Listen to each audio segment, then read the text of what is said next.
All right, President Trump out of Fort Bragg in North Carolina there, kicking off celebrations for the Army's 150th birthday. It's coming up this Saturday. Trump announced he is reverting now names of several bases that had previously honored Confederate leaders. Former President Biden had renamed them after what his administration called social justice warriors. Let's bring in the perfect person to talk about this. Mike Sarraille, he's a retired Navy SEAL. Mike, what do you make of the restoration to the previously named bases under the current president?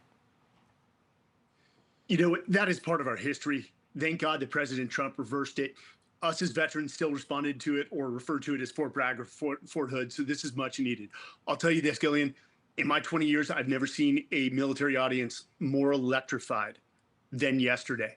It was almost the return of Eisenhower. We've never seen morale at its highest because of this administration. Take a listen to President Trump making the case for his decision. A lot of battles out of those forts. It's no time to change.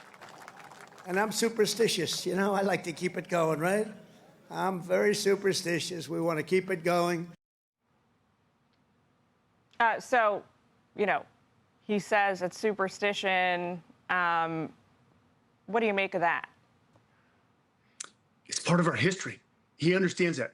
The Trump administration has respect and values our military as well as our history. And he understands the purpose of our military and our service members.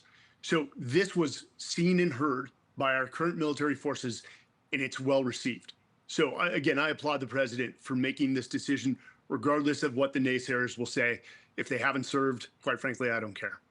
He also, as you know, is sort of ordering this massive parade to celebrate the upcoming birthday of the Army on Saturday. A lot of folks here in Washington excited, planning to attend that. We're going to have special coverage right here on Fox News. What's the reaction to this among folks on the ground?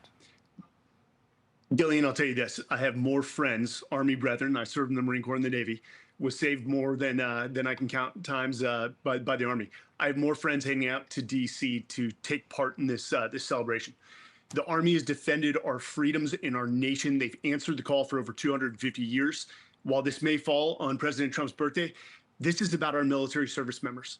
And so this is a great celebration, long overdue to have these type of parades, so that our public can see just the disciplined uniformed services that we know. Something totally different.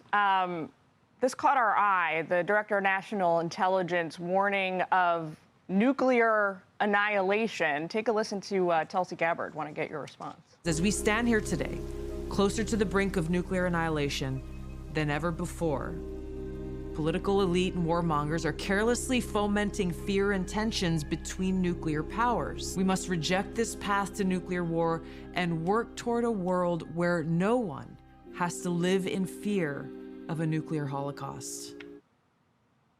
What do you think about that? First off, I'll say this. I know, Tulsi, we could not have a stronger woman, a leader and representative of this nation sitting in that D&I seat. Both President Trump, his administration, and Tulsi understand this. The implications of the current conflicts.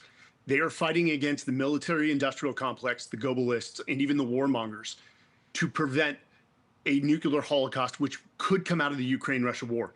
The EU continues to poke the bear, Russia, which has more nuclear warheads by volume than any other nation. Trump came in and was elected under the promise of bringing peace and stability to the world. He's trying to do that. He's trying to de-escalate things, as well as Tulsi. So this is a warning call. This is a warning message that if this continues, if we do not find a resolution to the Ukraine-Russia war, these are the potential implications, which I assure you nobody wants. There is also, of course, the looming menace of Iran. Now just 2 weeks, less than 2 weeks, really breakout time to nuclear enrichment capabilities. Mike, thanks so much for taking time with us. We appreciate it. Thanks, Gillian. I'm Steve Ducey. I'm Brian Kilmeade. And I'm Ainsley Earhart. And click here to subscribe to the Fox News YouTube page to catch our hottest interviews and most compelling analysis.